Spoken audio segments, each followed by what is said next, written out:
Robert? I should have figured that out, shouldn't I? Anyway, Bobby, he fell and broke his arm, and they're asking for prayers. Now, if you remember, Bobby's son, had a very serious operation years ago and is handicapped from that. Janet Lawler, Carol Mickles' stepsister, is off the ventilator and is doing good. Donnie Cornett has an appointment on Friday. Donnie is in very serious condition. Please remember Donnie and Bev in your prayers, and you may want to contact Beverly sometime to see how you can assist. Okay, tonight we're going to start another of the GSOP classes. Luke Griffin is here, teaches about money in the Bible. Classes this week are 6:30 to 8:30. Tonight, Thursday and Friday. On Saturday, they're 9 to 12:30. And Sunday, this, do what? 6 to 8. Isn't that what I said? Anyway, if you're here, be here at 6 and go from there. Okay, and Sunday they've got, we've got services the regular time, and then class that afternoon. I think it's from 2 o'clock to, do what? Last email said 2. I put it out in an email, so y'all better remember it. Even though I didn't read that section of the Bible. But seriously, so that's it, and we're glad you're here. And Matt promised you were going to leave a lot of money when he left here, because none of us have any. Okay. We're going to have Matt. Are you going to say anything tonight? Okay. Okay.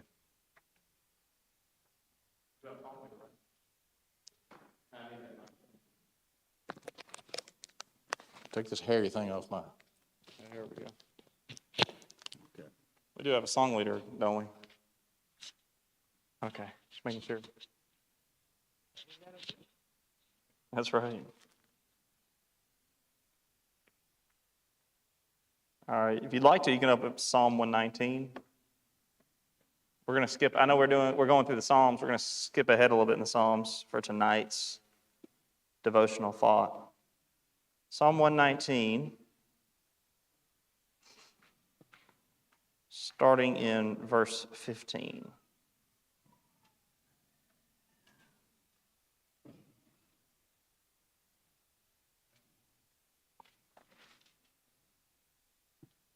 Scripture reads, I will meditate on your precepts and contemplate your ways. I will delight myself in your statutes. I will not forget your word. Then go down with me to verses 47 and 48.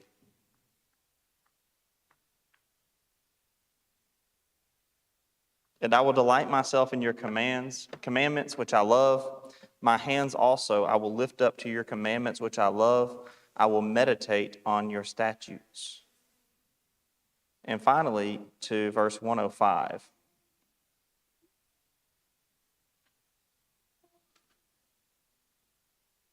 Your word is a lamp unto my feet and a light unto my path. If time allowed, we could just read all of Psalm 119. We referenced Psalm 119 recently with regard to the fact that it's about a respect and a love and a cherishing and an adoration and a searching for God's word. And we have a unique opportunity tonight and also for the rest of this weekend, on into the weekend, to hear God's word, a lot of it, from someone who has put a great deal of study and effort and work into bringing it to us.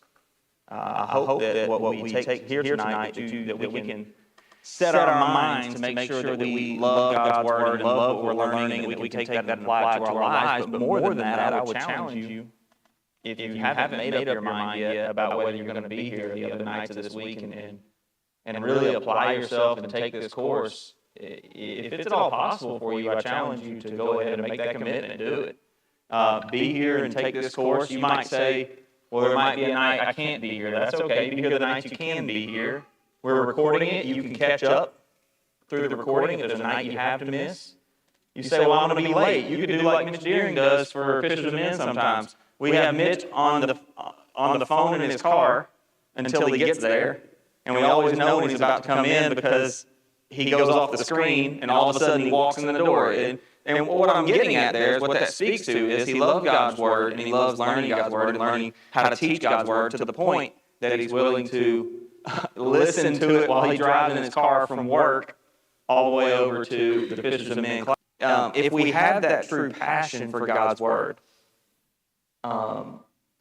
then and our schedules will even in any way possibly allow it to hear it. And I'm excited that Luke is here, not just because of Luke. I personally have known Luke for a long time and love Luke, but even more so than that, I know that what he's going to teach us for the rest of this week and this weekend is going to strengthen my faith and help me to better understand God's Word.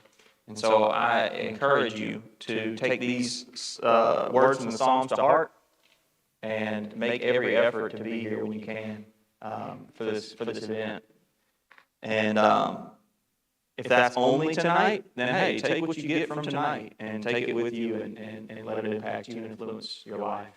We always, when we gather together, extend the Lord's invitation, and that invitation is always open.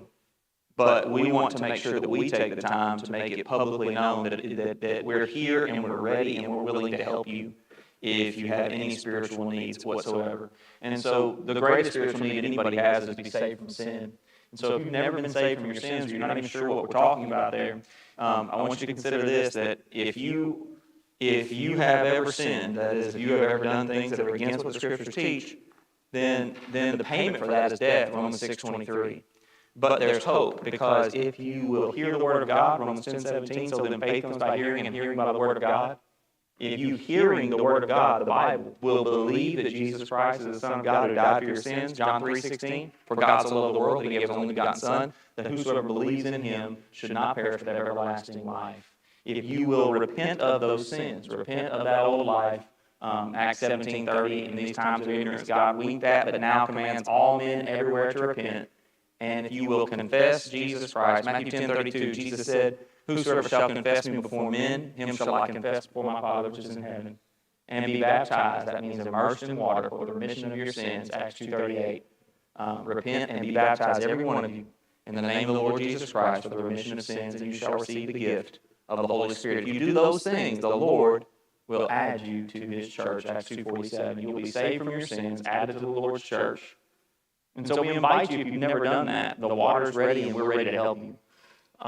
Also, it could be the case that you say, well, I've done those things, but I've wandered far from home and I want to come home. God is faithful and just to forgive you of your sins if you'll confess them in 1 John 1, verse 9. And we're here for you. We'll pray with you. Or perhaps for you, it's not sin that's the problem tonight, but maybe you're discouraged. Or maybe you have a big life decision coming up and you just want the prayers of the church. Whatever your need is, we are ready and willing to help you with it. And we're going to sing a song. Barry's got our song. 714. You'll need your books for tonight. 714. So be open to that. Barry is going to come up and he's going to lead us in that song. Would you stand and come sit on the front pew if we can help you with a spiritual need? If you're online, you can leave us a message and we'll help you there.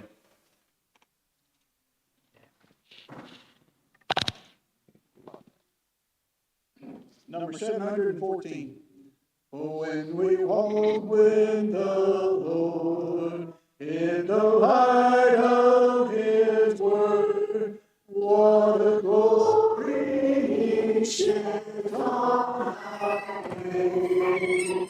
While we do his good will, he abides with us still, and with all who will trust and obey.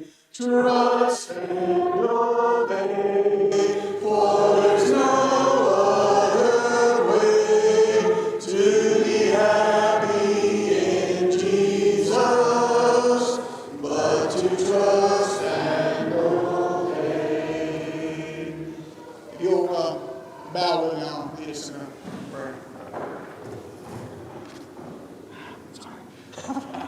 Didn't even realize I had my hat on. Y'all, I'm sorry about that.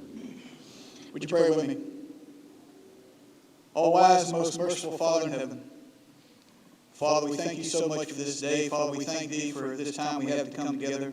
Father, we thank thee for Brother Luke and his knowledge that he's gained in the currency of the Bible and the Bible in general, Father. And thank you for him willing to come and share that with us. Father, help us to open our hearts and our minds to your word, to be always willing and to accept it in a pure and undefiled way. Father, we pray that all things said and done be in accordance to your will. Be with all those who are sick, Father, that's been mentioned here tonight. We have many that are in need of prayers, and Father, we know that you know what's best. Be with them, be with those attending to them. Watch over and care for, Father. In Christ's name we pray. Amen. So the children, younger ones, will be dismissed to go down. I think Donna's class and up will stay up here. We'll be up here till 7 o'clock, and then there'll be a break for 10 minutes. Those that don't want to stick around at that time, please. What age goes down? Deploy Donna's class. Hold it on. Hey, Donna.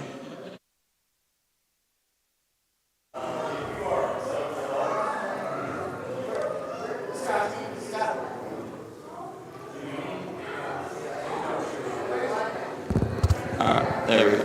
If you're an adult, if you're staying up here for adult class, we're going to sit right up here. So this section here is the classroom section. So we're all going to move between the camera and the speaker.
All right, we ready? He said yes. All right. Good evening, everybody. This is kind of nice. Usually, whenever I speak to a group, they're all spread out across the, all over the place like a sprinkler. But this is pretty nice. So I bet the singing would be nicer if we all sat like this all the time. Anyway, it is good to be here tonight. Came down from Dalton this afternoon, and my wife's here, Christy, and my son, Luke Jr. My other daughter, who's still at home, is still at home. She decided she wanted to stay home this week, so we're trying that out now. My mom lives right next door, so she can keep an eye on her, so it'll be okay. But tonight we're going to start talking about money of the Bible. And I want to set some kind of clear goal with this, because people always think this is kind of a weird topic, right? Especially for several classes. They're kind of like, I've never even heard a lesson on the money of the Bible before, much less, a whole series of lessons on it. Fair enough. So at least it's something a little bit different, right? But the core of what I hope that we can accomplish this week, what I really want to do, is not convince you that history is really fun and exciting, because you may not be a history person. You may be somebody who in history class you just fell asleep. You'd rather go to, I don't know, math class or something. I don't know. I was a history class person, not a math class person. In fact, every time I stand up in front of people and I try to do math, it's like my brain shuts off. So I'm going to try not to do any math when I'm up here. But maybe you're not a coin person either. Maybe you're not somebody who collects American coins, or you've never been into coins. And so my goal this week is not to convince you to become a history person and love history, or become a coin person and love coins.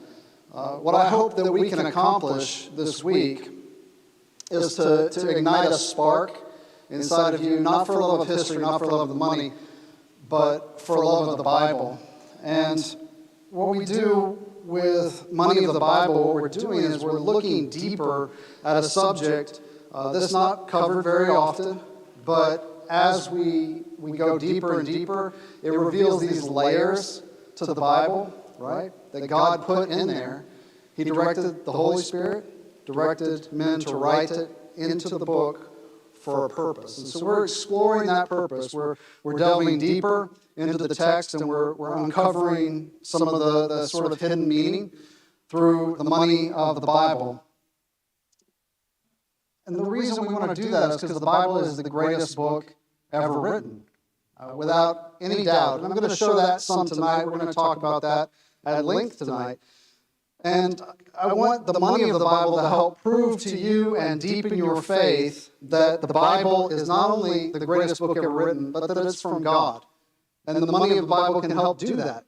It contains His will for our lives, right? And by looking at the money of the Bible, we're going to uncover these layers that some people didn't even know were there, right? And we're going to see all the deep layers and interconnectivity that God has put into the Bible. So we're going to start with some familiar things first. And there was a famous architect who's named Ludwig Mies van der Rohe. Mies is what we called him at the school I went to.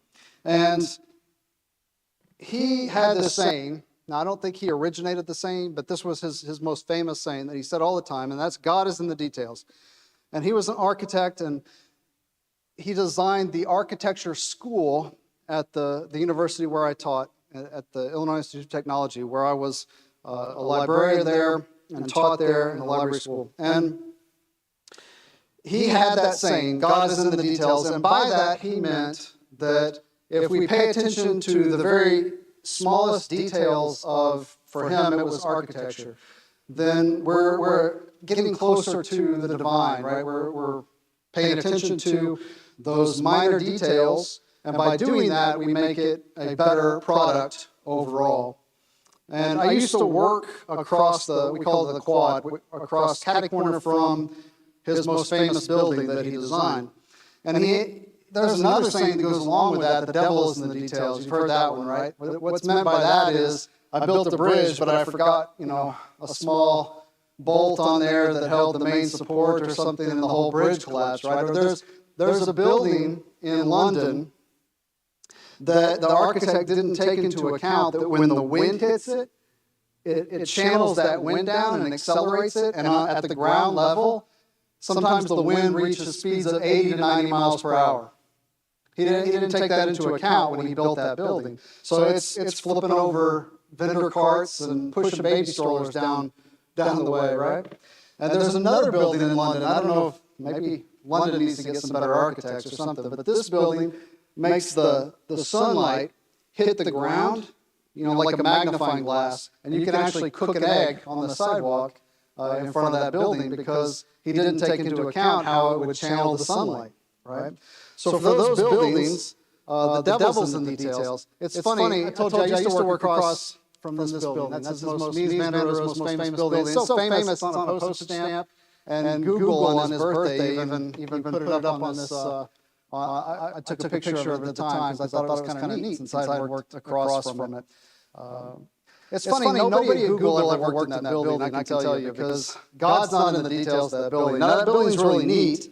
The reason it's so famous is because there are no columns inside of it. It's a completely open structure. There's no supporting walls, there's no columns. It's all supported by these beams that are up on top that you see there. And that's really neat. It allows them as classrooms to move the walls around in there, build classrooms, or open it all up and make a large meeting space or whatever they need to do, they can do it in that building. So it's a neat structure to that purpose. But the detail I wanted to point out to you is that that building is in Chicago. Now, I don't know how familiar you are with Chicago. It's famous for a couple of things. One, it's famous for wind, but wind isn't a problem with this building. It's a low-profile building, no problem there. The other thing it's famous for is snow. I don't know if you noticed, but this building has a flat roof. So what do you think happens when it snows there? Snow piles up, right? Over time, that snow melts. What happens in the building? Well, it rains in that building. Let me tell you, because the library was designed by one of his students and by me. And every time it snowed, every time it rained, I'm getting the buckets out all over the library because it wears down that roof really fast and it leaks all the time. So the devil's kind of in the details there. Well, none of that had anything to do with coins, right? But it's talking about details and God being in the details or the devil being in the details. And that's why I want to talk to you about a dollar. There we go. If you got a dollar, you can take one out. You can look at this yourself. You can't have my dollar. But I want to take a look at something familiar. The best way to get familiar with some people say, now some people say this is not true. Some people say it is true. I like to believe that it's true. That the designer kind of put the creator of that webbing on the dollar bill. And I don't know if you can make this out, but some people say that that right there is a spider. Do you see it? Yeah, maybe. Maybe it's just a piece of the web. Maybe it's a spider. If you have a dollar bill, it kind of looks like a spider. I'm just going to go there and say that. So as we look really closely at things like at money, sometimes new details can reveal themselves. And I want to take those two ideas. I want to take the idea of looking closely at it and the idea of God or the devil being in the details. And I want to apply that to texts that claim inspiration. All right? You all tracking with me so far? All that? All right. Let's take this type of thinking and let's dig down into books that claim inspiration, because any book that was actually inspired would claim inspiration, right? And we are to do what? 1 John 4:1 tells us to test each spirit, see that if it's from God, right? Galatians 1:8-9 says that if anyone, or even an angel, gives a different gospel than what we've taught to you, let him be accursed, right? And he says it twice there in Galatians, right back to back. He says, let him be accursed if anybody gives you a different gospel. So let's keep that all in mind, and let's apply it to books that claim inspiration. So we're going to start with the Book of Mormon, and then we're going to look at the Quran, and then we're going to circle back and look at the Bible. And what we're doing is we're looking at details in those books that claim inspiration to see if they are from God or if they are from the devil, right? It's really important to note that an inspired book from God, a perfect being, will not have any error. Can you agree with me on that? There won't be any error in a book that comes from God. Now, there can be error in translation, there can be error in transmission, but God chose to pass down His will for us through a book, through the Bible. That's our premise tonight. And we can test that premise by if the book contains any error, right? So if we can prove that the book contains those kinds of errors that should not be there, then it is not from God. I want to look at the Book of Mormon. Now, I don't know how much you know about the Book of Mormon. It is supposed to be a latter revelation of Jesus Christ. And it was written down by a gentleman by the name of Joseph Smith. Now, he claimed that an angel came to him and showed him some tablets, particularly a golden tablet and some other tablets, and that he was allowed to borrow them for a while, but then the angel took them back. Nobody else could see the tablets, wasn't allowed. It's not exactly how God has worked in the past, right? We have all these texts of the Bible. We have early copies of it, early translations of it. We have them in the original languages. We have thousands of them for the New Testament. For the Old Testament, there were professional scribes who wrote them and handed them down.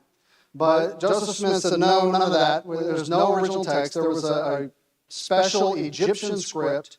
Now, at the time he did this, Egyptology was a big deal. It was the 1800s, and people had made all these Egyptian discoveries. In fact, the Jehovah's Witnesses did this too. They don't really talk about this much anymore, but they had an entire book on pyramidology. So people were really into this Egyptian stuff, and it kind of sparked a couple of religions like the Jehovah's Witnesses and the Mormons. But he said there was an Egyptian text, and they were carried over here by Jews into Native America, and that the angel allowed him to see him, and then he gave them these two stones, the Urim and the Thummim, and he was able to put those into a hat. This is an actual picture from their website, so this is not me making this up. He literally pulled the text of this book out of a hat. He put the Urim and Thummim in the hat, and then he sat on the stairs. Now again, nobody else could see this, only him, but he had a secretary who sat downstairs. And he would look into the hat, and he said, as I look into the hat, the words would come up in English. All right, and then I would recite them to the secretary. He would read them back, and if they were perfect, then they would erase, God would erase them and put more words up inside the hat. And that's how he wrote the Book of Mormon. I'm not making it up. It sounds a little bit far-fetched, but that's what he claims. Now, if that's true, then that also takes out any chance for translation mistakes, doesn't it? Because God did the translation, according to him, into English. So there can be no mistakes. The Book of Mormon has to be perfect. It has to be perfect grammatically. It has to be perfect in every way, right? To the minutest detail. Well, therefore, since God made the translation, since God wrote the Book of Mormon according to him, let's take a look at the details. Well, it just so happens that there's a money system inside the Book of Mormon. Now, as I said, the main theme of the book is how a group of Jews came over to North America, and they founded like a little civilization, and they interacted with the Native Americans, and there's some stuff in there about the Native Americans and their currency. And in Alma, that's one of the books inside the Book of Mormon, Alma 11:4, it says, now these are the names of the different pieces of their gold and of their silver according to their value. And then he lists them, all right? He says, of gold, it's Sinai, Sion, Shum, and Limnah, and silver, Sinam, Amnor, Ezrom, and Anti. In lower numbers, there were shiblons, worth half a Sinam, Shiblam's worth half a Shiblon, and Leah's worth half a Shiblon. Did you get all that? Did you get all that? Got it? Got it. Okay. Well, none of those exist. That is a completely made-up monetary system. Native Americans never traded in gold and silver. That is not how they traded. And they certainly didn't trade in pieces of gold and silver that were weighed out and named different things. That's absurd. That never happened. It didn't even happen in the Incas and the Mayans when the Spanish came over and they wanted gold, right, to take back. They didn't have pieces of gold broken down until, that's not how they traded, all right? And in North America, the Native Americans never, ever traded like that. It is a completely made-up monetary system. If the monetary system inside the Book of Mormon, which has zero support from archaeology or history in any way, if it's just a made-up system, could that book be from God? Well, no, right? God doesn't make mistakes like giving the tools and weapons. Later, when English people and Europeans came over here, they traded with furs and tobacco and wheat and alcohol, guns, those sorts of things. But they didn't use money like we think of money, certainly not gold and silver.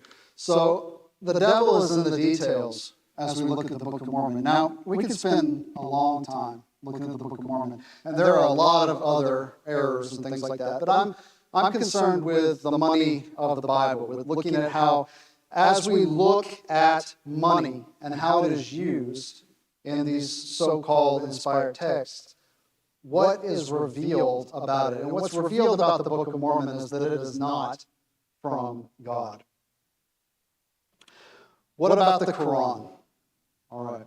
So the Nation of Islam, right, uses the Quran as their holy text. This was written primarily by Muhammad, who says that an angel, this sounds familiar, came to him in a cave. Now, he was illiterate, so he was not able to write it down, right? But he memorized it, and he came back and told somebody about it, and they wrote it down for him. And it was over time. It wasn't all given to him at one time. It was slowly given to him through these teachings called surah. And the surah, they have this doctrine that they call the doctrine of supersedence. And what that means is, a lot of times people will try to convince Muslims that the Quran is not from God. They'll say, look, it's full of contradictions. And it is full of contradictions. But that's not a good way to convince a Muslim that their book is not from God, because they say, well, the earlier surah were replaced. If they change the doctrine within it, if there's contradiction in the text, it's okay, because the doctrine is supersedence. So, for instance, they might say you need to kill all infidels. All infidels, if they won't convert to Islam, then they must die. All right? But then later, there'll be another surah that's given, and that might say, well, the Jews and the Christians, they're the people of the book, so they're okay. You don't really have to kill them, even if they won't convert. They're wrong because their view is the Bible was corrupted over time, and God gave Muhammad the pure truth, the gospel through this angel. But it's okay because they're people of the book, and that's okay. So don't kill them. That's the doctrine of supersedence. So they'll say it doesn't contradict, it just replaces a previous doctrine. So you can't convince them through contradictions. But what's interesting about the Quran is that it contains alternate versions, what they would say were corrected versions, of many of the Old Testament stories of Abraham, Isaac, Ishmael particularly, but also of Joseph. And that was particularly interesting to us. So we look at this story from Surah 12:20 about Joseph. And it states the following. It says that they sold him, Joseph, for a miserable price. So this is when his brothers are selling him into slavery. And it says, for a few dirhams counted out, in such low estimation, they hold him. So for a few dirhams, right? That's interesting. The reason is that a dirham, it's a real coin, so at least they got that going for them. They're a step ahead of the Book of Mormon. The dirham, which I have one over here, you can take a look at it later on tonight. It's a real coin. It comes from the Greek drachma, which was the first coin that's invented. There's a little bit of debate, but the Greeks invented coins, and they either invented, there's a lot of different terms for it, but drams, drachmas, staters. They invented coins, the Greeks did. And about 640 BC is about the earliest date for coinage. Now, there's always going to be people that tell you, no matter what it is, that the Chinese invented it first. All right. Probably the Chinese invented coins first, but they were these copper shell coins. Not really the same thing, and the Greeks didn't get it from them. We're going with Western civilization. The Greeks invented coinage about 640 BC. Well, when did Joseph live? About 1900 BC. So Joseph lived 1,260 years before coins were invented. Well, and it took time for going from the Greeks to get to the Durham. That took about 300 years. So they are thousands of years off in their time. Now, they're aware of this problem, by the way. Muslim scholars are well aware of this, and they are trying to explain it away. So I've read some of their explanations. They do two things. They try to move the date that coins were invented up, and they try to move, back, and they try to move the date that Joseph happened up. So they try to get those two closer together. Difficult to do with that many hundreds of years apart. But then they also try to say that it's a prolepsis. Now that's a fancy word that I wouldn't know what it meant unless I studied it for this class. But a prolepsis, and they'll say, you've got the same problem in the Bible, right? Because the Bible mentions Darics before they were invented. That's true. The Bible does do that. But the reason it does that, and we're going to go over that a little bit more in depth, is that it's use of prolepsis. It's use of a later writer who's writing about history, talking about the amount that something was worth. And it's saying it's worth 1,000 darics. By the way, daric is my pronunciation. I think the correct pronunciation of daric is like darik or something like that. But I'm in Georgia. I can say daric if I want to, right? All right. You all with me on that? Vote of confidence? All right. So we can use a prolepsis. We can, in the future, we can go back in time and we can say something was worth that many dollars, let's say, right? The Bible does that in the King James translation, too. It uses the word penny for denarius. We're going to talk about that more as well. That's use of prolepsis, all right? It's not saying there's actually a penny back in the Bible times. It's trying to put it in terms we can understand. Well, why is this not a prolepsis? Well, it's not a prolepsis, if you look at it. It's not a use of prolepsis. It's just a mistake, right? He just put a coin into a time period over 1,200 years too early, right? All right, so with that, the devil is in the details, right? And that's the point that I really wanted to make about the Book of Mormon and about the Quran. All right. Well, what about the Bible then? Well, fortunately for us, it tells that same story about Joseph being sold into slavery, right? Well, how does the Bible cover that? Well, in Genesis 37:28 it says, "Then there passed by Midianite merchantmen, and they drew and lifted up Joseph out of the pit, and sold Joseph to the Ishmaelites for 20 pieces of silver. And they brought Joseph into Egypt." 20 pieces of silver, not a coin, 20 cut pieces of silver. This is exactly right. This is how people conducted transactions, financial transactions in that time period. They would have long strips of silver, and they would cut pieces of it off in set weights. I have a scale up here. You can play with that later. My son was playing with it earlier. It's a lot of fun to play with. But that's what they would do. They would put the silver on there and put a weight of a known amount on the other side, and they would weigh out pieces of silver, and they gave him 20 pieces of silver to purchase Joseph from his brothers. And it's perfect. It fits with history.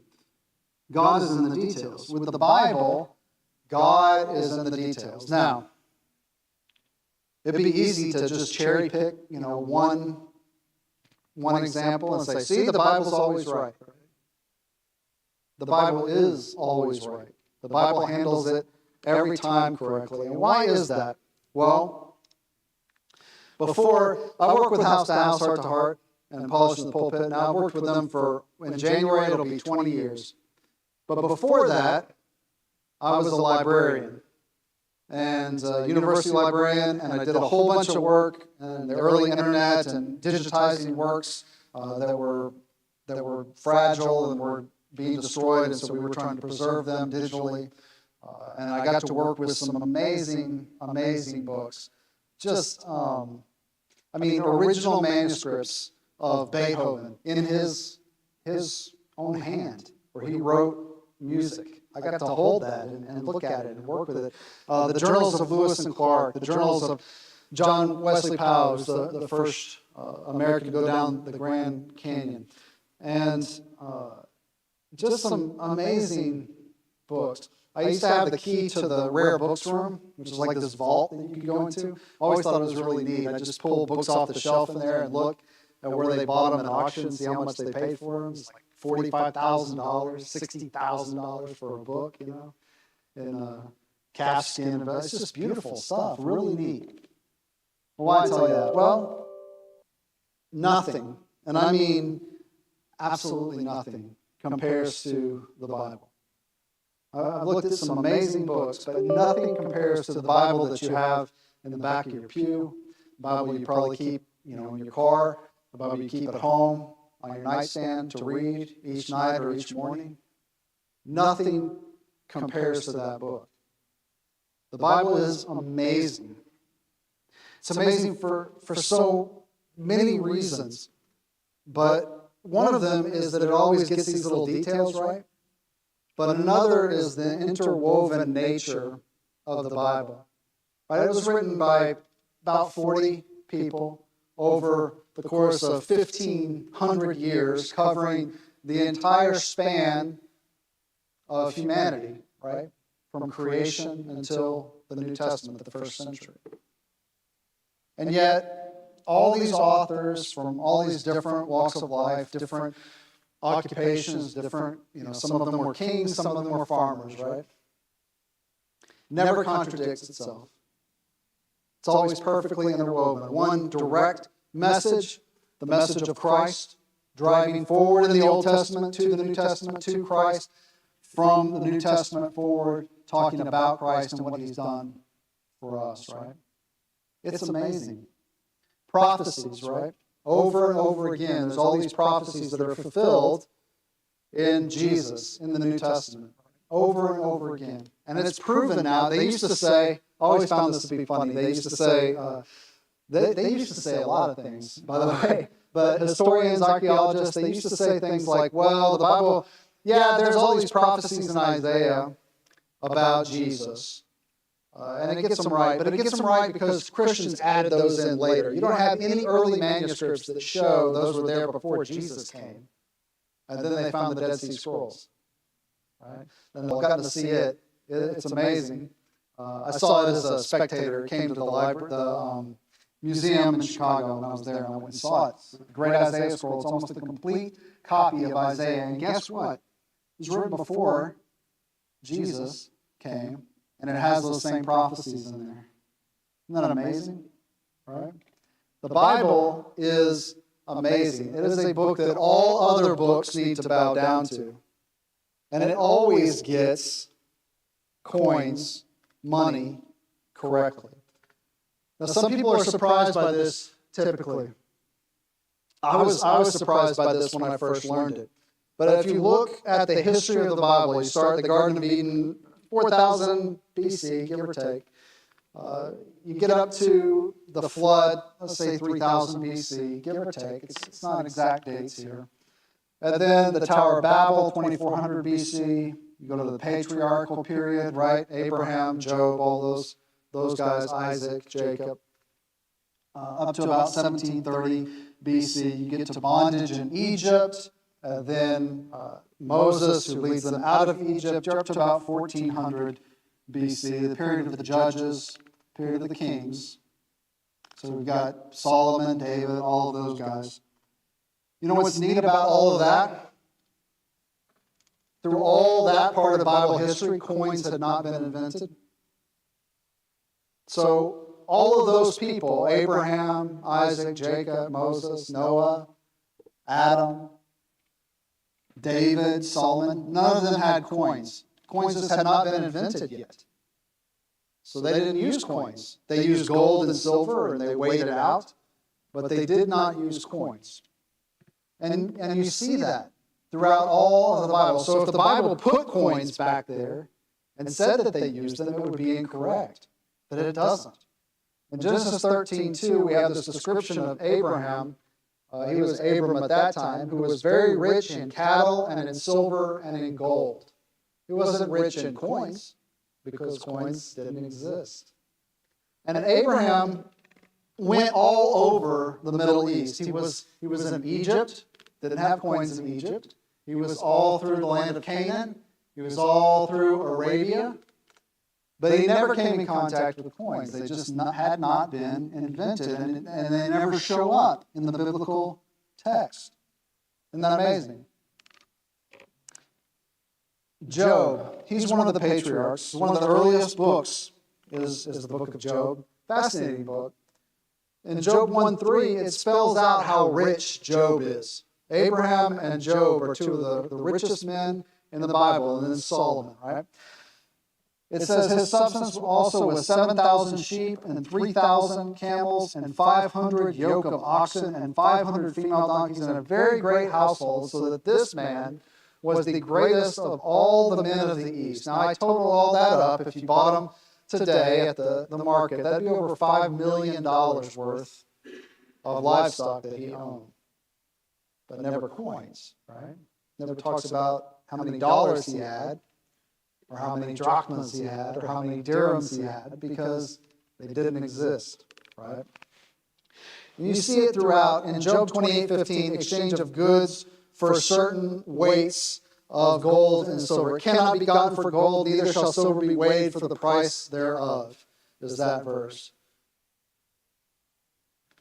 That's perfect, right? The price thereof weighed, right?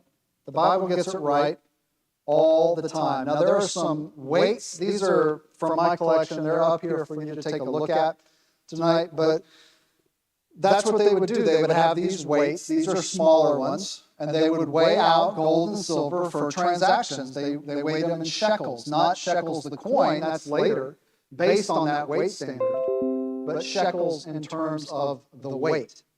And so I have some weight standards based on the shekel. You know, it's really interesting. Archaeologists find these weights, and they never weigh the correct amount. They either weigh more than they're supposed to, or they weigh less than they're supposed to. Now, why would that be? Well, it's because merchants would cheat people. And so you would carry around, if you were a merchant, not you, because you're all Christians, you wouldn't cheat people, right? But merchants would carry 2 bags of weights around. And they'd have one. Now, with my luck, I'd use the wrong ones, right? I would not be good at this, the math thing, remember? So I'm not good with math. But he would have one set of weights that weighed too much. And that's what he would buy with, right? Because then he'd get more for his money. And then he had a set of weights that he would sell with, and those didn't weigh enough, right? Because he would get more for his money. That doesn't seem fair, does it? And in that way, the merchant would get maybe a 10-15% of the Lord your God, which brought you out of the land of Egypt. So God told them not to do that, right? He said, don't cheat people.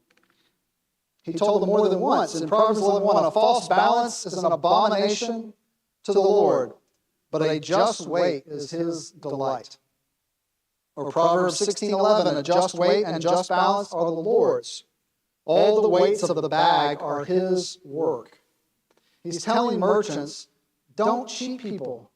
Stop doing this, right? Of course, people don't always listen. Those aren't the only places. Also in Proverbs 20:10 and 20:23. People complained about the merchants doing this. In Amos 8 and verse 5, it says, saying, when will the new moon be gone, that we may sell corn, and the Sabbath that we may set forth wheat, making the ephah small and the shekel great, and falsifying the balances by deceit. He's saying he's buying in bulk, right, and cheating people, and he's selling to everybody and cheating people again. The Bible covers it over and over again. In Hosea 12 and verse 7, it says, he is a merchant, the balance of deceit are in his hand, he loveth to oppress. Or in Micah 6:11, shall I count them pure with the wicked balances and with the bag of deceitful weights? You see how the Bible over and over again gets it right. I am not just cherry picking examples, right? I had a secretary one time who asked me, she said, well, you know, Deborah, Miss Deborah. She said, I don't understand why didn't God just make everything simple? Why didn't he just bullet list what we need to do to be saved? All right, let's think about that for a minute. God had to find a way to communicate a message that was the most important message, how to be saved, right, from destruction, from eternity in hell. It's a very important message. And God had to not only come up with the plan to do that, which he did before the foundation of the world, right? He had to communicate that to us in such a way that we could accept it. All right? So what if he just made a bulleted list? He said, here are the things you need to do.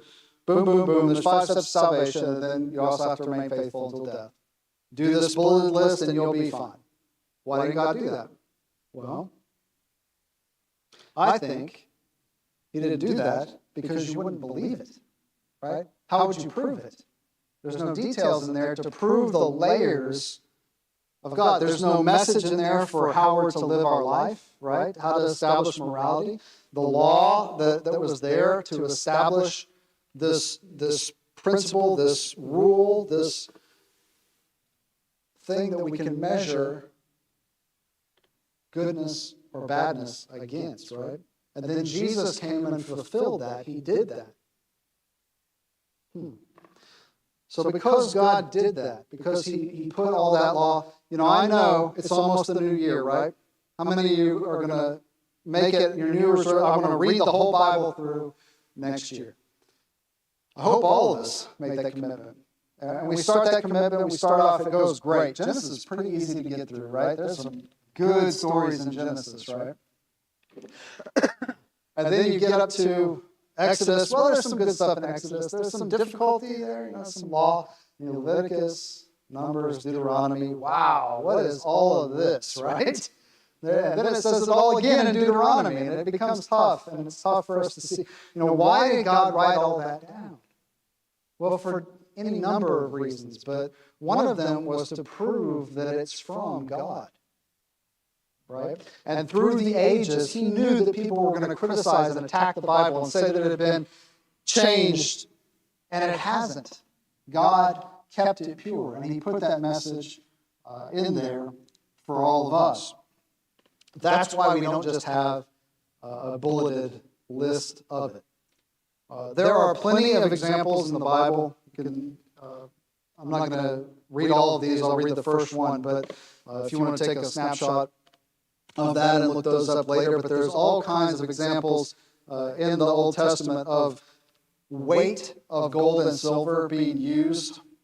We see this first one, Jeremiah 32, 9 and 10. I bought the field of Hanamiel, my uncle's son, that was in Anathoth, and weighed him the money, even 17 shekels of silver. And I subscribed the evidence and sealed it and took witnesses and weighed him the money in the balances. So he's making an effort to show, look, I was fair. Witnesses saw it. They checked the weight. You know, I bought this property fair and square. And that's how all financial transactions were done in the Old Testament up until the Babylonian captivity. Talents. I actually have a talent here. Now, it's not an ancient one. It's one that I had made. And on Sunday, we're going to play around with it a little bit more. But it's up here if anybody wants to take a look at it. Talent was the largest weight standard. They got it from Egypt. It was supposedly the weight of a foot cubed of water, about 75 pounds. And mine weighs, I think, 76 and a half pounds or something like that. It's not light. It's not a lot of fun to bring around. It's a little bit scary to travel with it in your car. I actually had it tied down, which just makes me feel better if I'm in a wreck that it's not going to become a projectile shooting through my car, right? But that was the largest weight standard, and we're going to talk about that and how Jesus uses that in the New Testament. And also, we see in the Old Testament that sometimes they carried around gold and silver in weighed out jewelry. We see that through history. And so we would expect to see that in the Old Testament, and we do. In Genesis 24:22, it came to pass, as the camels had done drinking, that the man took a golden earring of half a shekel weight and 2 bracelets for her hands of 10 shekels weight of gold. So we see that over and over again, the Bible gets it correct. We see it in Egypt. In Genesis 41:42, what does Pharaoh give him? He doesn't give him a box of golden coins or anything like that. He gives him his ring for his hand and arrayed him in vestures of fine linen, put a gold chain about his neck. Well, sometimes they would take jewelry and weigh it out in certain standards of gold and silver, and they would transact business in that way. We see it in Exodus 32:2 and in 32:24 when the Israelites are taking off their little jewelry and giving it so that Aaron can make the golden calf. And we see it on where they got that idea from in Egypt, where they're weighing out in gold and silver in some of the hieroglyphics. All right, we're going to take a break right there for about 10 minutes. Let the classes come back up. And also, I think there are snacks and drinks just through there, so we can grab a couple of those. If anybody would like to come up and take a look at what I brought out for tonight, you're welcome to do that as well. Thank you.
There we go. Ooh, away from there. So it's good now? Yes, sir. Hey, so go till midnight is what you're saying. Be like Paul. All right. Pop quiz. Ready? When were coins invented? 600 BC, right? Shout it out. Don't raise your hand. This isn't an official class yet. So, all right. Did Abraham use coins? No. Did Moses? Did David? Did Ezra? Yes. So that's Ezra's the first mention of the coin that we have. Did Daniel? Yes. He was in Babylonian captivity and Medo-Persian captivity, and the Medo-Persians had coins. So, yes. Name two rich people before coinage. Abraham, I heard that. And Job, that's right. I would have also accepted Solomon. He was pretty rich as well. All right. That's just to see if you're paying attention and waking up.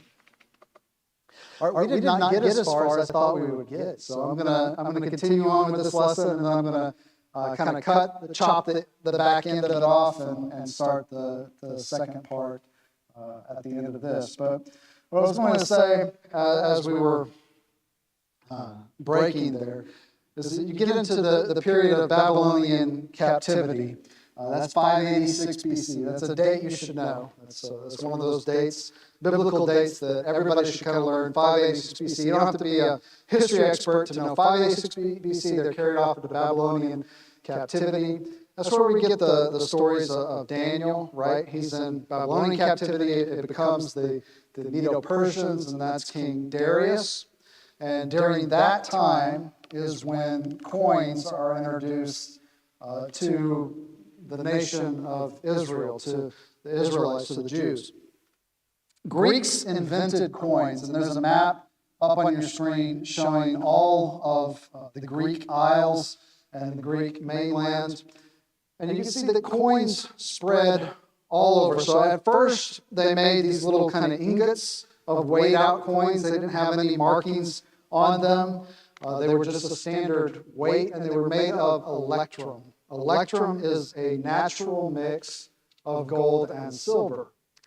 King Croesus, which you may have heard of him, rich as Croesus is what they used to say. He is from Lydia, and he is the first guy to really, if you follow what most historians think, now there's all kinds of theories about the beginning of coinage, but the prevailing thought is that Croesus kind of figured out this, hey, I can refine this and make a gold coinage and a silver coinage, have this bimetallic system, do away with that electrum, and guarantee the purity of this gold and silver, and I'm going to stick a picture on the front of it. He didn't know how to put pictures on each side of it. They only knew how to do one on one side, so the other side is going to have the hole mark, the punch mark they call it, and there's a picture on the front. And you can see one of the coins of Croesus that I have up here. It's a little teeny tiny thing, but it has a lion on it. It is a sixth stater, so it is a sixth of a stater, and a very small coin, so it would have been less than a quarter to their dollar sort of thing, although a stater is worth more than a dollar, but same kind of currency system. Well, King Darius, or Darius, however, again, we're in Georgia, I can say it how I want, right? King Darius, he invaded the Greek Isles, including Lydia, including several other places. In these places, he either got himself some slaves from that who knew how to make coins, or whatever it was, he figured out how to make coins. And the first coins that we see in the Bible are in Ezra 8, 26 through 27. And that's the first time that Jews come in contact with coinage is through this Persian coinage of the dark. The dark is the gold version that you see on the screen here. I don't have any of those. They go for like $12,000 to $15,000. Not quite as rich as Croesus, so I can't afford those. But I do have several of the silver ones, which were called sigillus. They're not mentioned in the Bible, but they look the same as the golden coins. And he had this bimetallic system of gold, darks, and silver sigillus, or sigilli. And that's the system that he came up with. And I believe it is 20 to 1. So there's 20 silver sigillus in one dark. And the dark was set as the standard pay for a soldier for a month. So if you served in his army for a month, you would be paid 1 golden dark.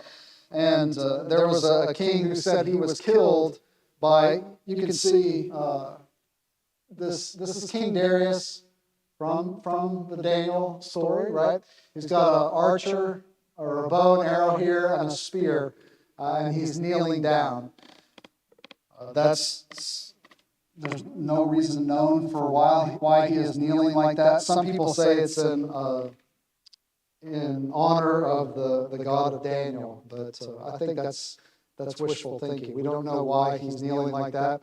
But there was a king who said he was killed. His army was wiped out by 10,000 Persian archers because they paid an army to come and attack him. And he was talking about them paying 10,000 golden darks to wipe out his army. And that's the only coin that's mentioned in the Old Testament. It's mentioned several different times, but that's the only coin mentioned. And really a lot happens in between the testaments. We call that the intertestamental period. Right? So this is a period of about 400 years of silence. God is not revealing anything new to any prophets. There's no new books of the Bible being written. And there's this 400-year period where, as Bible scholars, we don't really study that period very much since the Bible doesn't deal with it. But there's a lot of interesting things that happen in the intertestamental period between the Old and the New Testaments, and particularly to do with coinage.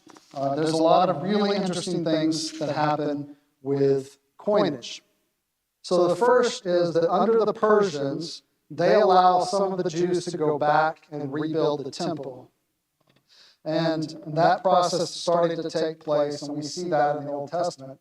And then as that happens, waves of Jews come back. Some remain up in that area of Persia, but many of them come back in waves and come back to Jerusalem, come back to Israel over time. And then Alexander the Great comes.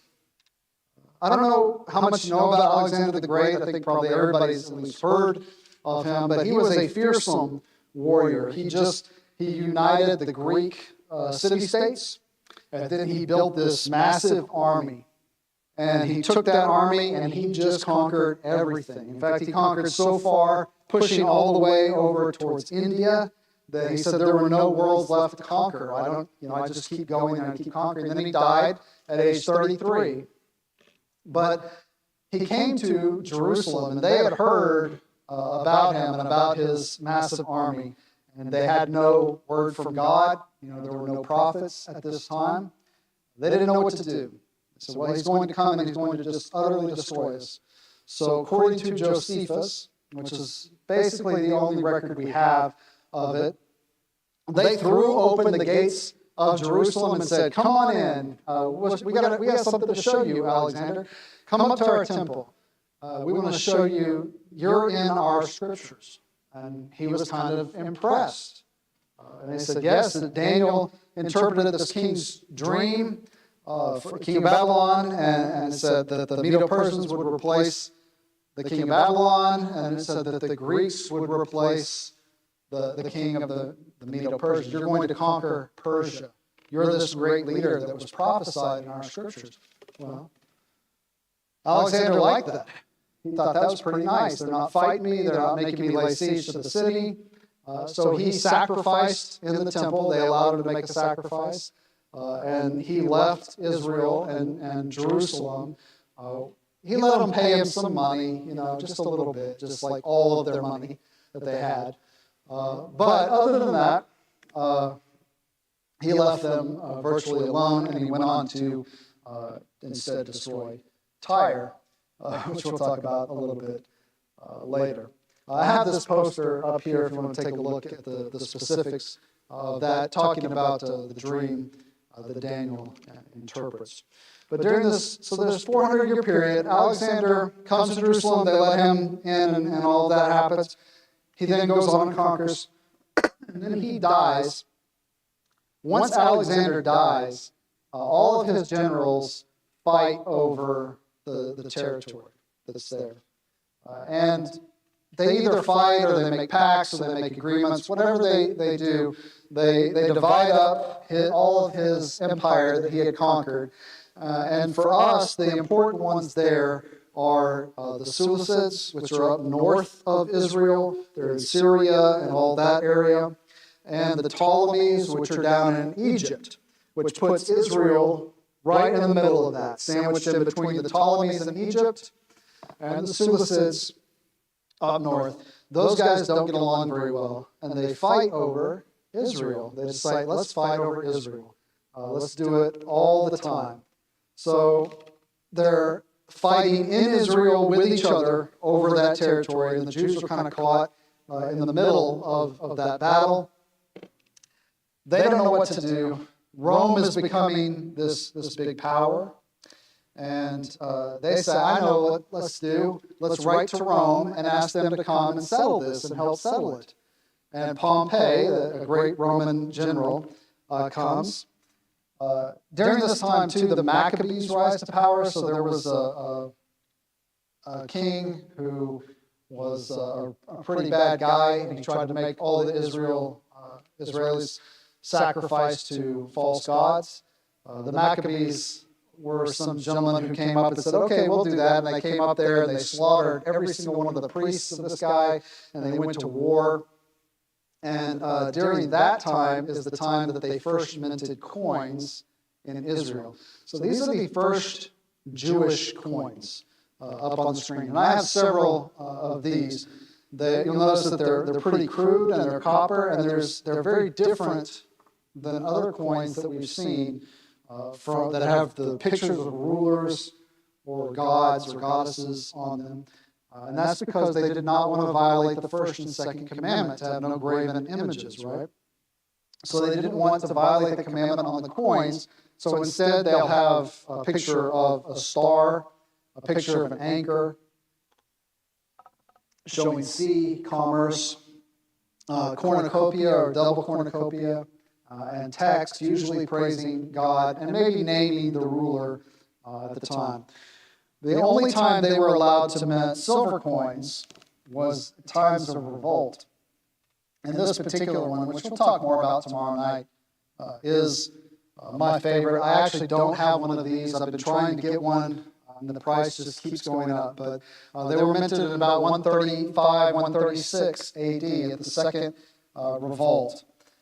And they picture that's the temple in Jerusalem. And in the middle, right there, that's the Ark of the Covenant. Now, the Ark wasn't there at the time, but they're still picturing it on there because they want to stir up nationalism and reverence for God to fight against the powers that are taking them over. The Maccabees rise to power, but Pompey comes and he settles it between the Seleucids and the Ptolemies by saying, I'm happy to settle this argument about who controls Israel. I control it. He's like, that settles the argument. He's like, and I also control Egypt, and I also control all your territory up here, and Tyre and the Seleucids, all that. I control it all. I'm Rome. Go Rome. So he does that, and he just takes over everything for Rome. Rome puts Herod on the throne. He is a puppet king, a king of Rome. He's not a true Jew. He's Hasmonean, so he's half Jewish. But they put him, Herod, we call him Herod the Great. They put him on the throne. All of that has happened between the Testaments in the intertestamental period. And we open up on the world of the New Testament, when you open your Bibles to Matthew chapter 1, you're opening up on a whole different world. This is a world that is controlled by Rome. Rome is the power in that whole. You're opening up on a whole Roman coins. So we're going to take this control, look at a lot of different Roman coins. Rome is the power in that whole. You're opening up on a whole Roman coins. So we're going to take this control, look at a lot of different Rome is the power. False religions. You're opening up on a whole Roman coins. So they're going to take this control, look at a lot of different Rome is the power. False religions. You're opening up on a Roman coins. So they're going to take this control, look at a lot of different Rome is the power. False religions. You're opening up on a Roman coins. Okay, they're going to take this control, look at a lot of different Rome is the power. False religions. You're opening up on a Roman coins. Okay, they're going to take this control, look at a lot of different Rome is the power. False religions. You're opening up on a Roman coins. Okay, they're going to take this control, look at a lot of different Rome is the power.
Money of the Bible by Kenneth Bressett. He's kind of the new kid on the block who's written some really good books in recent years on money of the Bible. And this one has tons of really good pictures and stories about each of the coins. So more stuff in here than what I'm going to be able to cover in the class. So I highly recommend all of those. Why spend time looking at money of the Bible? Why are we looking at these coins? Well, Sir William Ramsay, I don't know if you're familiar with him, but he was in the 1800s a famous archaeologist. And he read the Bible and he thought, this is garbage. This is not true. He read Luke and Acts and he's like, this contradicts a whole bunch of stuff that we know about ancient history. And I'm going to prove it. And he goes over to Israel and Egypt and Greece and digs. He's one of the first guys to really do archaeology over there. And what do you think happened? He was converted to Christianity because he kept proving himself wrong and the Bible right over and over. And he concluded that the more I study, the more brilliant Luke was as a historian. Not this Luke, the Luke who wrote Luke and Acts, right? And so he wrote several books about the Bible and about archaeology and about Paul's travels and about the cities of Paul that Paul visited. Fascinating stuff. Absolutely love reading Sir William Ramsay's work. He stressed the need in the beginning of one of his books. He said, younger students need the method of applying archaeological, topographical, and numismatic evidence to the investigation of early Christian history. Well, what he's saying is, like, we need to look at the archaeology because the archaeology proves the Bible over and over again. So many times archaeologists have thought that they knew something that contradicts the Bible. And then they go and they dig and they find stuff that proves the Bible. This has happened over and over again. It still happens today. You can look up on a Wikipedia and it'll trash the book of Daniel and say, you know, the book of Daniel gets all these things wrong. They don't know that. They are incorrect. The book of Daniel gets it right. And historians are essentially making up a lot of history that they don't know. There were no real historians for that period, so that everything we have comes from the Persians, from digging. And it's really hard to piece some of these things together just from that. The same is true of Rome. There's just some really bad history from Rome. And the coins and the Bible tell a lot better picture of the true history than what the historians have. We're going to talk about that on Friday. If you come, we're going to talk about bad Roman history. That's what we're going to talk about and show how the coins of the Bible reveal the truth. And so what he's saying is we need to look at the archaeology. We need to look at the topography. That is, we need to look at maps and the lay of the land and how all of that works. And I got to go to Israel, and it's amazing. It puts you a different perspective on it than you can get from just books or movies, right? And one of the highlights of that trip, I was on the Sea of Galilee on a boat. I got to lead a Devo and say a prayer on the Sea of Galilee. I mean, that's cool, right? That's pretty cool. I can never read about the Sea of Galilee without picturing that, you know. So the topography and putting yourself in that place is really important. But then he says numismatic, which is not a word we use very often, right? Numismatics.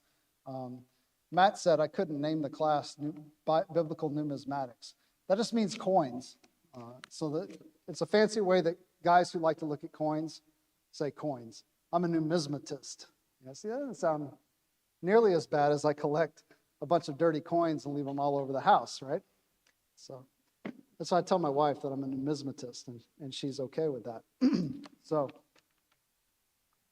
the first question I usually get are these really 2,000-year-old coins? Are the coins that you're seeing up here 2,000 years, or in some cases there's a coin in there over 2,500 years old?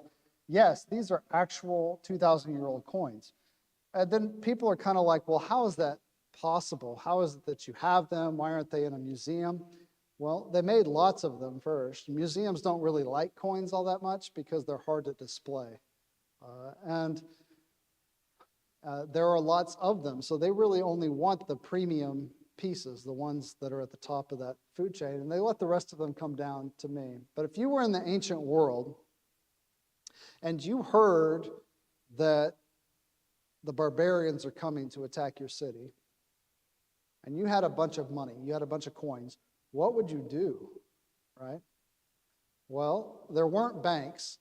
There was a type of banking, but you wouldn't want to put your money in there for safekeeping. It was really more for changing out money and things of that nature. And the first thing they did when they heard the barbarians are coming is they closed their shop and they ran.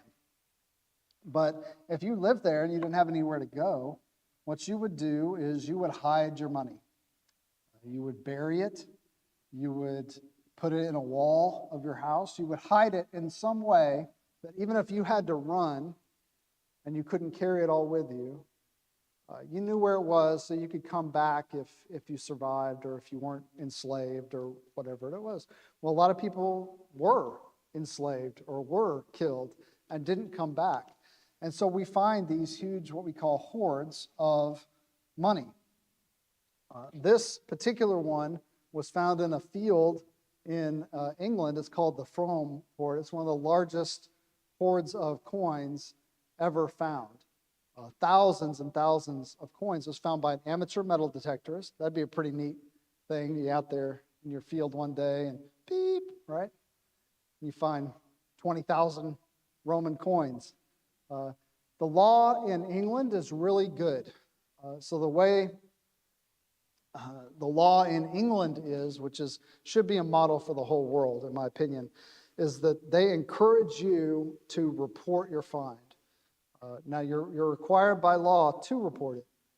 So when you report it, they will come out and assess it. If it's a national treasure, like this one was, they declare that's the property of the state. But when we auction it, when we sell it, or when a museum takes it, we will give you a percentage of that. So that it's a large percentage, it's like 10 or 15%, which doesn't sound like much, but in this case, it was over $1 million. So pretty nice finder's fee, and you don't go to jail if you try to sell them. So it encourages people to report their finds. It's a really good system. And you can see the amount of coins that were found in this one hoard in England, right? Which is really the frontier of the Roman Empire. And I want you to think about how massive the Roman Empire was. There were no other empires in antiquity that rivaled it up to its time, right? Now, Attila the Hun, again, China, right? They always say that they did everything first or bigger. Well, Attila the Hun did have probably a bigger empire eventually than Rome. But up until Rome, nobody had a bigger empire. You can see it encompasses the entire Persian Empire is right over here, right? And the entire Greek Empire is right here and a little bit over here. But Rome conquered almost all of Europe up into Britain, Africa, the Middle East, right? It's a massive empire. And they needed coins everywhere. So they created mints all over the Roman Empire. And each of these mints made different coins for each emperor that conveyed a message for them. And then people always want to know, what are the coins worth now, right? How is it that you have so many coins? You must be rich. Wish. But, so the way I got coins originally was I was really into history, and I was looking for a project to do with my daughter. I found on eBay unclean Roman coins for $2 each. And I was like, wow, that's really neat. I'll buy 10 of those. I got them, and I bought a book that helped me learn how to clean them and identify them. And the next week, I bought 100 of them. And the next week, I bought 1,000 of them. And before I knew it, I was a coin dealer. And I started buying large amounts of biblical coins, not just unclean coins, but biblical coins. I would buy several $1,000s worth. I would keep the best stuff for myself and sell the rest off and make my money back, and then buy some more, keep the best stuff, make my money back. And that continued up until I started working for House to House. And really, it just took too much of my time to keep up with it. So I sold that coin business, started working for House to House. And now I just buy pieces at auction as they come up. Whenever I speak on coins, whenever you're paid to speak, I put that money towards buying coins. So that's how I afford them.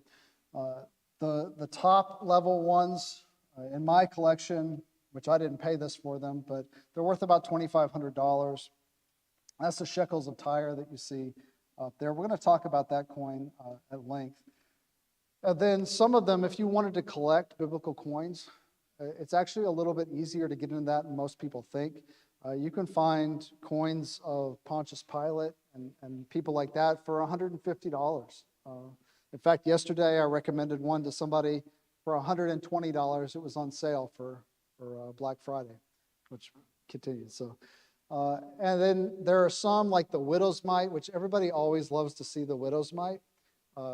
That's to most people, that's the most amazing thing in the collection. It's also one of the cheapest because I have like 40 of them up here. If anybody wants to take a look at one, I'll definitely have them out throughout the workshop, throughout the classes. So you can take a look at them. But those are the smallest and poorest quality coins made by the Jews in just massive amounts. You can get those sometimes as low as $20. So it's not necessarily that everything is just worth a lot because it's old. So people always ask how they were made.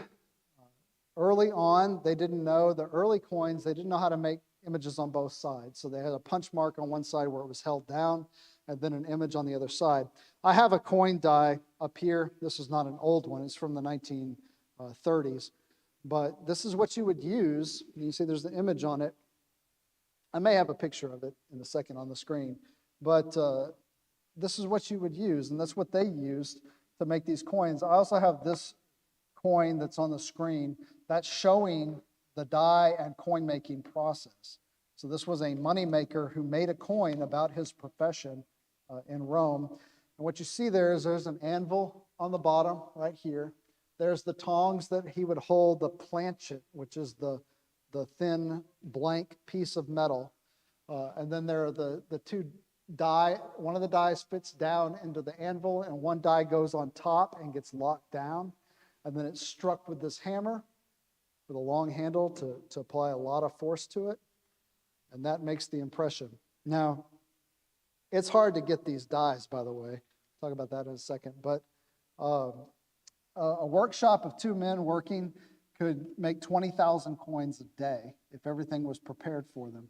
And there's a lot of debate as to whether they really heated it up. You see him over here putting the coin, the planchet in the fire. That would make it more pliable.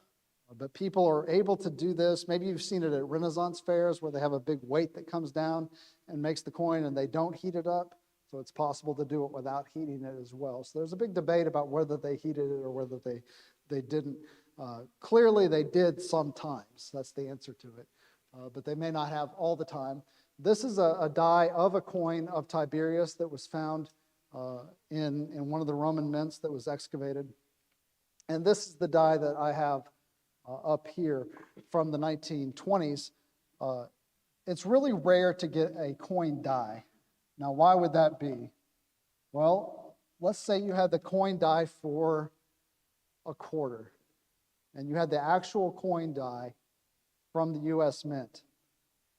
You could make coins, right? You could just mint quarters. They wouldn't even be counterfeit. They would be real quarters, right? So they don't let you own these things, right? So it's really hard and really rare to own a die. I was able to get this one because it was from a specific die maker from the 1920s, from Germany, and it was never legal currency. It was metals that he made. So they allowed those dies to be sold. But typically they destroy all the dies from the U.S. Mint, from all mints all over the world. You can never own a coin die because you just make your own coins. So they wouldn't like that too much. All right, why study coins? Well, there's a lot of information on a coin, right? And when I say a lot,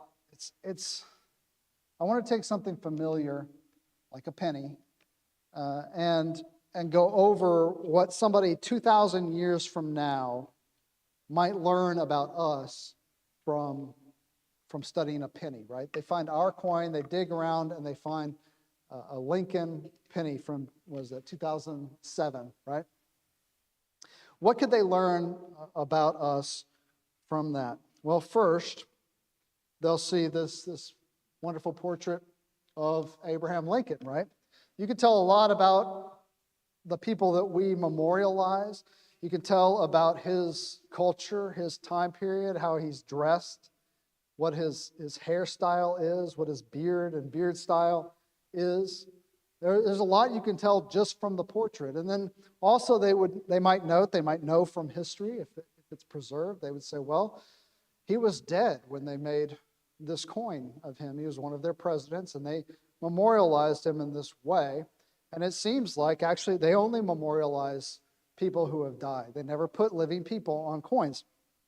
In fact, only 6 times in all of U.S. history have they put living people on official U.S. currency. It's extremely rare for that to happen. It happened. The only people you probably know is Calvin Coolidge was on a I can't even say that word, 70th anniversary coin, and he was the president at the time.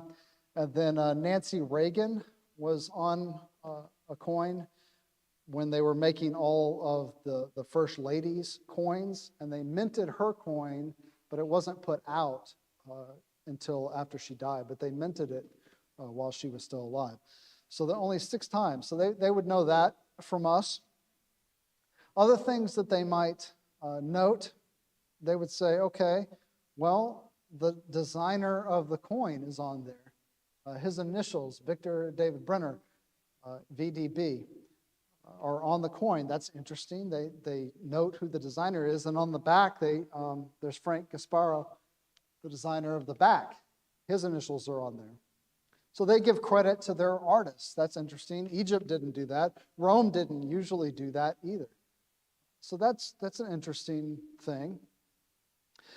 They would say, okay, we've got this large motto on the obverse on the front, "In God we trust," right? That must be important to them.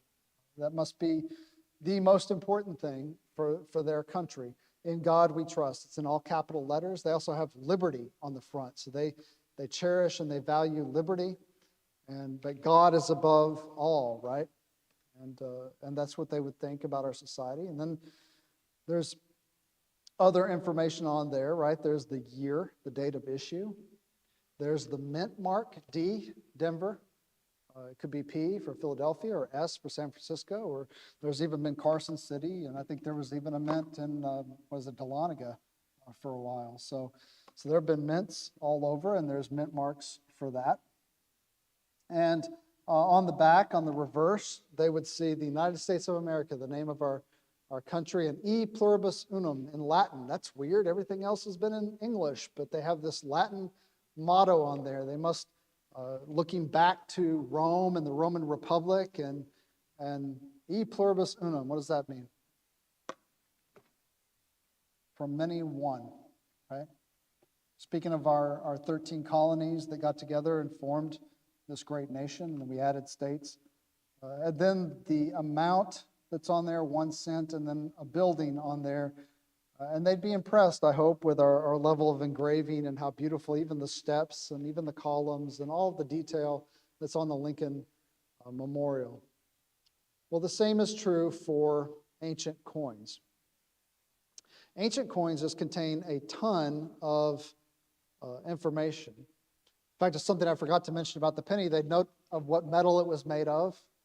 They might even do X-ray spectrometry and figure out the composition of the metal and even where the mine was that the metal came from. We can determine that with some ancient coins. So there's a lot to be learned. On this ancient coin, this is Vespasian. He was the emperor during the fall of Jerusalem. And we get a lot of information about him on this ancient coin.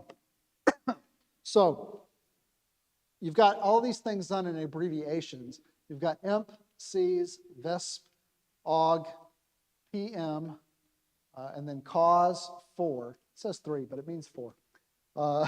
It's 4 on the coin. I don't know. Must be an old slide because I corrected that in the past. But anyway, so what does all of that mean? Well, he's communicating to people. First of all, he's alive when this coin is being made. He is communicating something to the people that he wants to be known about him everywhere this coin goes. And some of those things that he's saying, he says imp, which simply refers to his title as emperor. It shows his power over the army. It's similar to how we call the president commander-in-chief, right? He's in charge of the armed forces. But this was a big deal. I mean, it's a big deal now, but it was a big deal in Rome. If you wanted to be in power and you wanted to be the emperor, you better have control of the army. Because if you didn't, they would kill you and kick you out and put somebody else in, right? Happened several times. So you wanted to be first, you're in charge of the army. I'm the emperor, I am the commander-in-chief. Cs refers to his title as Caesar. Originally, that's part of the name Julius Caesar and down the Judeo-Claudian line, but they retained that title even after Nero, who was the last of the Julio-Claudians, died. It became part of a title for those who are in line to become emperor. And so he's retaining that title. There's no one else who is Caesar. It is only I. And then his name, Vesp, is the common abbreviation for Vespasian, his name. Og is his title of Augustus, making him sovereign or high ruler. It's also my middle name, just for those taking notes, just in case. Luke Augustus Griffin. So maybe that's why I like ancient coins so much. I don't know. But, and then PM, this is an extremely short abbreviation for Pontifex Maximus. This is the title given to the chief high priest of the College of Pontiffs in Rome. Sounds familiar. I think there's somebody else who calls himself Pontiff who's in Rome nowadays. But, oh yeah, the Pope. He kept that title. Isn't that interesting? This is the most important position in ancient Roman religion. And what he's saying is, look, I'm in charge of the army. I'm the sovereign high ruler. I'm in charge of religion in this state of Rome. And then cause 4 here refers to the fact that he was elected as consul 4 times, which lets us date this coin, by the way, to AD 72 or 73, which is when he was in the 4th term as consul, which is a position he served as the representative of the people on the Senate. Examining the portrait, we notice that he has a laurel wreath on his head. This is the laureate corona, which is a symbol of the supreme ruler. And he emphasizes his importance then as the head of the army, the state, and the Roman religion. He says, there is nobody else that you need to turn to. I'm the father of this country. That's what he's saying. And then on the reverse, you see these words augur and tripod, along with several different tools of augury. We're going to talk about augury later in the class when we get to Pontius Pilate. Some really interesting stuff that comes out of the text of the Bible and coupling it with the coins. But in Roman times, it was very important to get a good reading from an augur. An augur is somebody who looks and tries to tell the will of the gods, not just your future, but it's like, are the gods happy with whatever's going on or whatever's going to go on? If you say, I'm going to go fight these people, you would go get a reading from an augur, and he would say, yes, the gods are pleased, or no, the gods don't want you to do that. And he would do all sorts of things to tell you that. Look at the flights of birds, sacrifice an animal and read its liver, standard stuff like that. And he's saying that, look, the augurs all said that I'm going to be a great leader. And we're going to talk more about augury later. A tripod is an announcement that Vespasian is the tribunus potesta, the tribune of the plebes or the people. This title allowed him to be over the Senate. He could propose legislation, laws. He could also veto any legislation that came out. and intervene on behalf of the people. You know, I'm a man of the people. I know I live in a palace and I have everything I could ever want, and I tax you so wickedly, and I'm an evil person, but I'm a man of the people. That's what he's saying. And that's what he wants to communicate. And any attack on him is an attack on Rome. So he's saying, don't mess with me. I'm in charge. That's essentially what he's saying. We also notice that it's made of silver, and it's a highly pure silver at this time. So there's a lot of things that we can tell from these ancient coins. When we start looking at them, this is an interesting one. This is a coin of Augustus, and on it there's a crocodile that's chained to a palm tree. This is him saying, look, I conquered Egypt, right? I took out all my rivals in the Civil War, and I've chained the crocodile, a symbol of Egypt, to a palm tree. And it's from the colony of Nemesis. I can't say that either. But this was a colony that he gave to the veterans of that war. So he let them have this city and gave them territory there. So that's communicating, saying these coins all contain tons of information like that. And it's from that information that we can get a lot of history and a lot of confirmation and a lot of details from Bible stories. The information is also usually highly accurate on the coins. Now, sometimes they're trying to obviously promote themselves or promote their own agenda, but the information that's on the coins are highly accurate. Just like our coinage, just like our money, right? You look at the back of our money and there's these buildings on there. And if you hold them up, they're highly accurate. I mean, they look just like the buildings, right? The actual buildings. Well, to the best of their ability, that's also true on ancient coins. This is a very famous coin of Augustus. After he died, they made him divine. They said Augustus was a god, right? Divi, I think it's Devo Og, the divine Augustus. And they made a temple to him. And on the opening of this temple, they made this coin. And they've got Augustus really big on it. Look at all the details that are contained on there, all the little implements on the temple, all the little things from his life that they're wanting to communicate about all the great things that Augustus did when he was emperor. And they wanted to do that because they were in the line of Augustus, they were in his family. And so they're trying to justify why they are emperors, right, and we're as good as Augustus was. And look at the temple to Augustus. This is the Colosseum. This is a coin of Titus. It's an amazing picture of the Colosseum. You can actually see people in the stands.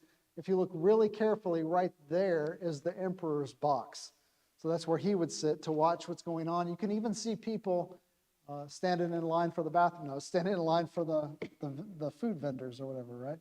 So there's people walking to their seats in the stadium. This is the temple of Janus. Janus is the god in Roman times. He has two faces, and if the doors to his temple were open, it meant that the empire was at war. And if they were closed, it meant the empire was at peace. So this is a coin of Nero. This is the only one of these that I actually have, by the way. It's the only one I can afford. The rest of these are far too expensive for me. But this, I do have one of the Temple of Janus coins.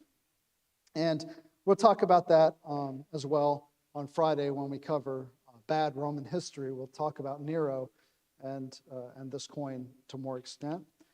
And then that's the temple coin that we mentioned earlier, showing the temple in Jerusalem with the Ark of the Covenant. So we can get a lot of neat things. I mean, the temple is no longer there, right? The temple was destroyed. And in its place now, there's a Muslim mosque, the Mosque of the Golden Dome, right? And that's right over where the temple used to be. So it's neat to see a picture of it from that time when the temple itself is completely destroyed. And from coins, they've been able to get pictures of some of these monuments that are no longer there. And Google Earth has actually put a whole layer that you could add to where you can walk through ancient Rome. And it's pretty neat. So there's the Colosseum. You can walk down the street. There's the Colossus of Nero, Arch of Titus. All of these things are there. Most of them, some of them are still there. The Arch of Titus is still there. But most of them, they've had to get off of coins or from statues, one or the other, in order to know what those things actually look like when they made them. Coins offer a connection to the past. So there's just something really neat about having a 2,000-year-old coin in your hand and realizing that this coin was there when all these people were walking the earth. I have a coin that we'll take a look at on Sunday, the shekel of Tyre. It was on the Temple Mount when Jesus overturned the money changers. That coin was there when that happened. It's amazing to think about that, right?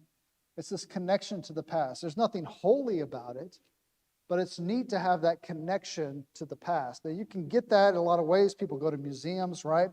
Or we look at manuscripts of the Bible, and we look through all of these manuscripts and we try to get as close as we can back to the earliest manuscript, to what we call the autograph copies. We don't have any autograph copies, but we have copies of copies. And if you go back, there's the Codex Sinaiticus. You get the Rylands Papyrus. That's getting you back to 125 AD. There are some from the Qumran caves from the Dead Sea Scrolls that are earlier than that. And then the Magdalene Papyrus, which is probably the oldest that we have. There's rumors that there's a papyrus of Mark that's earlier than that, but it's hotly debated. And it's not available for study, but that's in the Green collection. But the Magdalene Papyrus is probably as close as you can get. It's first century papyrus of the book of Matthew. But gaining access to it is not that easy. You're going to have to get into the Magdalene Library at Oxford, which is up on the 3rd floor. There's no elevator, by the way. And the librarian, he's a little spotty. He's getting up there. He's in his 80s now, and he doesn't like to climb the stairs all that much. So gaining access to it, you have to have credentials and all of that just to gain access to see that work. Or there's things like the Shroud of Turin, right? I don't know your feelings on the Shroud of Turin. I don't think too much of it. I think God on purpose didn't leave things like that for us because he knew that we'd do what the Pope is doing right there. He's worshiping it, right? He's bowing down. This was the shroud that covered the body of Jesus. God doesn't leave things like that because he knows that we will worship them, right? So that's not getting closer to it. But coins can get you really close, right? This is the latest acquisition of my collection. I'm pretty proud of it. So there are only 10 known copies in the world. And I have one here tonight for you to see, if you want to see it. This is a copy of the coin of Salome. That is her. That's Salome from the biblical story. Now, she's not mentioned by name in the Bible, but she is the woman who danced for Herod. Her mother, Herodias, then asked her to ask for the head of John, which she did, and which Herod gave her. This is her about 36 years later. I don't know. I don't want her dancing for me. She looks a little rough. I don't know. So that nose, too, is a little bit rough. But she looks a little bit toughened, but at this point, she's a queen. She goes on to marry her, she married her uncle, but he died, so then she married her cousin and became a queen. And so that's why she is on a coin. Very rare thing for anybody to be on a coin from that part of the world, and certainly for a woman to be on a coin. So that's why it's an extremely rare coin. The first copy was found a few years ago, and they've only found 10 copies total. And I was lucky enough to win one at an auction recently. So I have that coin here tonight. Another reason to study coins is that Jesus used them in his illustrations, and once even in a miracle, right? So we have, this is not an exhaustive list, but God saw fit, or Jesus saw fit to use them in all sorts of teaching. The parable of the lost sheep, which sheep, of course, very valuable commodity. Parable of the lost coin, where the woman, she loses one of her coins and she searches the house for it. And this would have been several days' wages, at least, maybe as much as a month's wage, this coin. And so that's why she so diligently is searching for it. It's not like she lost a quarter or a penny. She lost something of supreme value. In describing the kingdom, he talks about the parable of the hidden treasure, the parable of the treasure in the field, right? He finds this treasure in the field. That's what we were talking about earlier. There's these hordes of coins that they find in these fields because somebody buried it there and then didn't get to come back for it. Well, this man finds one. He buys the field, right? He sells what he has and goes to buy the field to gain this treasure. Comparing it to the kingdom. Parable of the pearl of great price, same thing, right? He describes things that are fair and how people should interact with each other. The unjust servant, Luke 16, 1 through 13. Workers in the vineyard, Matthew 20, 1 through 16. Everybody there is paid a denarii, regardless of how many hours they worked, right? And even in a miracle, a couple things here. You think about the woman who had a flow of blood for many years. And it says she spent all that she had. She spent all this money on doctors, right? But they didn't cure her. That sounds familiar too. But, medical care is expensive, and it was expensive then too. Jesus heals her, right? She touches his garment, and she's healed, and he says, power flew out of me. And he stops and addresses her. And then he says, okay, I'll send you my bill. I'm going to send you, it's going to be 400 denarii. No. Jesus didn't charge for his miracle. Do you think Jesus could have charged for his miracles? Yeah, I think he could have, right? But he never does, right? Even when he makes the fish and the loaves, right? Should we go buy food, they say. Judas is always mad about that too, because he's the one who's carrying the money, right? He's mad when Mary uses the perfume on Jesus' feet. What do you expect us? It would cost 200 denarii to go buy food for all these people. It's a year's wages to go buy food for all these people. And Jesus makes that happen for free, right? I think that's interesting. But then also the coin in the fish's mouth, it's I don't know if it's a less impressive miracle, but it's a less cited miracle. But Matthew 17, 24 through 27, they come to Peter, the people from the temple who want to collect the taxes. And they're like, does your master pay taxes? And Peter's always getting into trouble saying the wrong thing, right? Here's one of the times when he says the wrong thing. He's like, yeah, of course my master pays tax. Of course he pays the temple tax. And then he kind of goes to Jesus all sheepishly, and he doesn't even say it. Jesus knows before he gets there. And Jesus says, let me ask you a question, Peter. Who pays tax to the king? Is it the king's son or is it a stranger? And Peter's like, a stranger? Right? He's like, okay, so I'm the son of the king, God. Do I need to pay tax for the temple? What do you think? He says, but, so they're not offended, go throw your line into the sea and pull out a fish, and there's going to be a coin in the fish's mouth. And that's all that's said. It doesn't say, and then Peter went out and did it, but we assume he did, right? And so it's the coin or the miracle of the coin in the fish's mouth.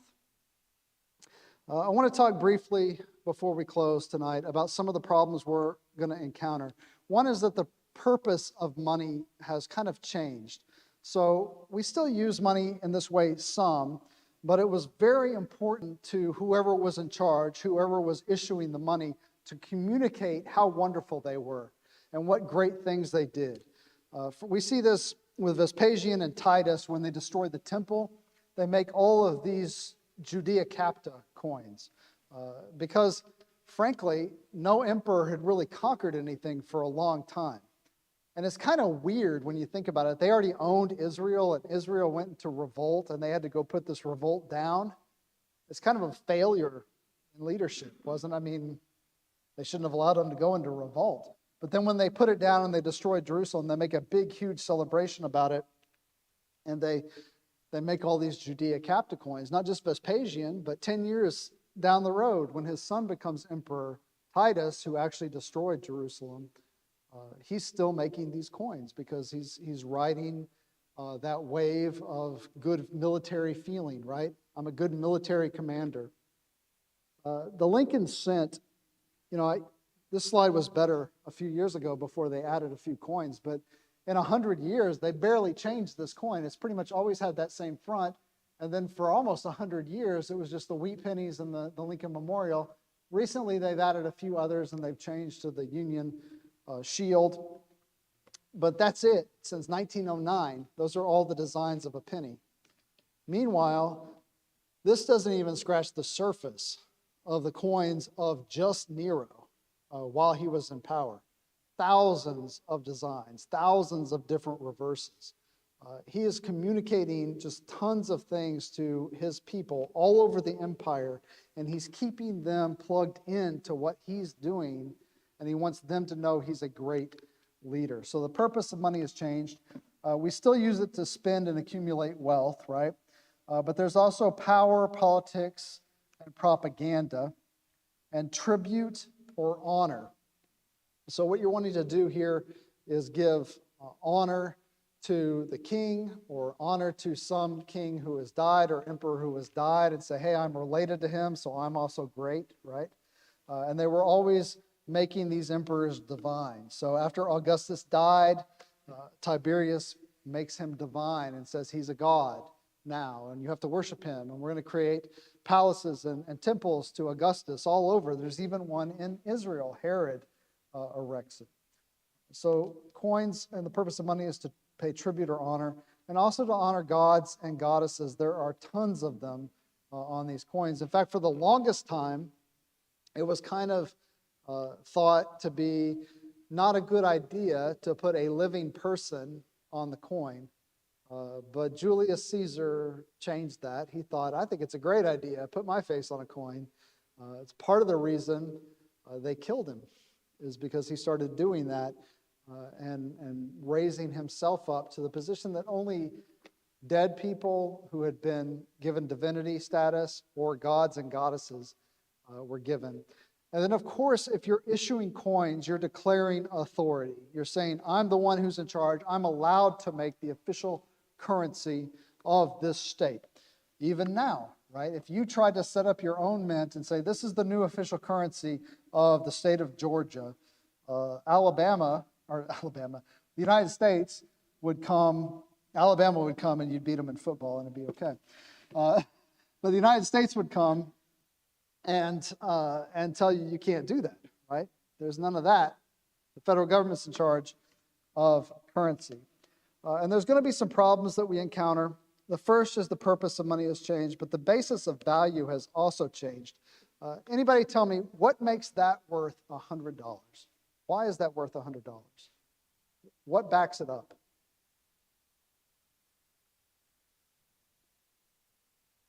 That's the correct answer. Nothing. That's right. There's nothing that backs that up. It's not, it used to be that we were on the gold standard. Now, people, there's a lot of history here, and if you're an American coin collector, you can talk to me after about how wrong I am on all of this. But in fact, Nixon is the one who took us off the gold standard and essentially said there is not gold to back up our currency. We no longer have to have the gold in the Federal Reserve or in Fort Knox to back up our currency. Nothing backs up our currency. Faith in our government is what backs our currency. Now, in case that scares you a little bit, it's that we agree that it has value, right? So you can go to the store and spend it. And as long as we all agree that it has value, man, the Romans would think this is so weird. They're like, you got a piece of paper and it says it's worth $100? I'll take some silver, thank you. I don't want any of that.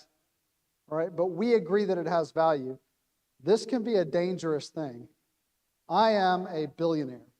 I don't know if any of you are, but I'm a billionaire. I used to carry this around in my wallet, but it started to wear out, so I don't anymore.